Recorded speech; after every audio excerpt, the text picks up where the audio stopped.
You ask Tiger to solve. This deals with linear equations with one unknown. The final result is s equals 14/3. Let's solve it step by step. Simplify the expression. Expand the parentheses. Simplify the arithmetic. Group all s terms on the left side of the equation. Subtract 2s from both sides. Group like terms. Simplify the arithmetic. Group like terms. Simplify the arithmetic.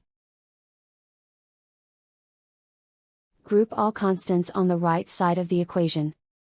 Add 6 to both sides. Simplify the arithmetic.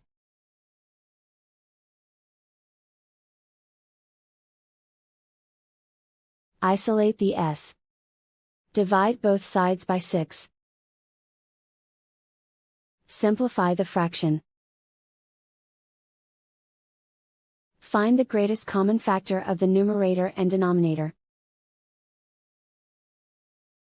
Factor out and cancel the greatest common factor. And so the final result is s equals 14/3.